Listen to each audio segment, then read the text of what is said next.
তাশাহুদে আঙ্গুল নাড়ানোর নিয়ম জানাবেন দয়া করে। ভাই, তাশাহুদ মানে হলো সাক্ষ্য দেওয়া। তাশাহুদ মানে কি? সাক্ষ্য দেওয়া।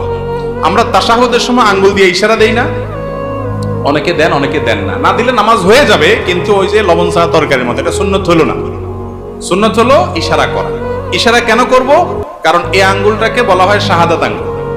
শাহাদাত মানে কি? সাক্ষ্য। এই আঙ্গুলটাকে বলা হয় সাক্ষী দেওয়ার আঙ্গুল। কেন? কারণ সাধারণত আদালতে, বিচারে, কোনো কিছুতে সাক্ষী দিতে হলে আঙ্গুলটা বলা হয় অমুক এটা করেছে, অমুক এটা করেছে, এটা দেখায়া যে কোনো কিছুকে ফিক্স করা হয়। এই জন্য এটাকে সাক্ষী দেওয়ার আঙ্গুল বলা হয়। আমরা যখন কালিমায়ে শাহাদা পড়বো আত্তাহিয়াতুর মধ্যে, আশহাদু আল্লা ইলাহা ইল্লাল্লাহ ওয়া আশহাদু আন্না মুহাম্মাদুর রাসূলুল্লাহ, বা তাশাহুদ মানে কি? সাক্ষ্য দেওয়ার দোয়া বা সাক্ষ্য দেওয়ার বাক্য, কালিমা। এটা পাঠের সময় আমরা আঙ্গুল তুলে সাক্ষ্য দেব। মুখে সাক্ষ্য দিচ্ছি, আবার আঙ্গুল তুলেও কি দিচ্ছি? আমি সাক্ষ্য দিচ্ছি যে আল্লাহ ছাড়া কোনো সত্যিকারের কোনো মাবুদ নাই, মুহাম্মদ সাল্লাল্লাহু আলাইহি ওয়াসাল্লাম আল্লাহর গোলাম এবং রাসূল। এই কথার কি দিচ্ছি? সাক্ষ্য দিচ্ছি। মুখে সাক্ষ্য দিচ্ছি, আবার আঙ্গুল তুলেও কি দিচ্ছি? সাক্ষ্য দিচ্ছি। এজন্য তাশাহুদের সময় আঙ্গুল তোলাটা কি? সুন্নাত। তাশাহুদ পাঠের সময় আঙ্গুল তোলা কি রে ভাই? সুন্নাত।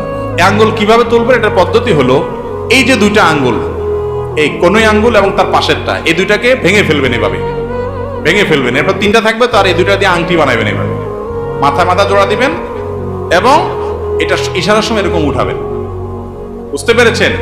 আবার আপনার তাশাহুদ পড়া শেষ বা বৈঠক শেষ, তখন আপনি কি করলেন? আবার এটাকে স্বাভাবিক করে ফেললেন। কথা বুঝতে পারছেন তো? অনেকে আবার বলে আশহাদু আল্লা ইলাহা ইল্লাল্লাহ করে উঠাইতে হবে। ওই টাইমে না হলে একটু এদিক সেদিক হলে ঈমান চলে যাবে। ঈমান এত সস্তা জিনিস, এটা ভুল ধারণা। বুঝতে পেরেছেন? যে না, এই টাইমে না হলে, টাইমিং উল্টাপাল্টা হলে আবার ঝামেলা আছে, বাবা দরকার নেই, থাক, এটা তো সুন্নত কাজ নাই করলাম, এরকম অনেকে করে। এটা ভুল ধারণা। বরং এই তাশাহুদের সময় আপনি আঙ্গুল উঠে ইশারা করবেন। অনেক ভাই আঙ্গুল নাড়াচাড়া করে না। অনেক ওলামা একরাম নাড়াচাড়া করার কথা বলেন, কারণ একটা হাদিসে আছে যে এই আঙ্গুল নাড়ানোটা শয়তানের উপরে লোহার আঘাতের চাইতে কঠিন হয়। এই জন্য ভালো করে নাড়ায় শয়তানরা আঘাত করে নেয়। বুঝতে পারছেন?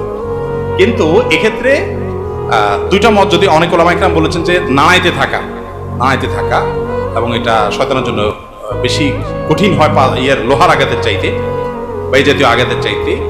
তো এই মতটার চাইতে আমার কাছে অধিকতর শক্তিশালী মনে হয়, এবং এটাই বেশি বিশুদ্ধ মত, যে নাড়াইতে থাকা না, বরং ইশারা দেওয়া। কারণ বেশিরভাগ হাদিসে যে ভাষ্য আসছে সেটা হলো তাশাহুদের সময় আঙ্গুল দিয়ে কি করা?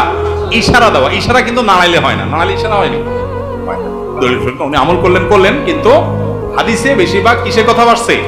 ইশারার কথা আসছে, নাড়ানোর কথা আসে নাই।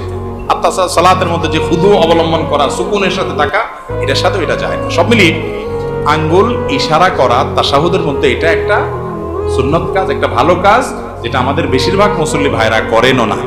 এটা করা উচিত আমার।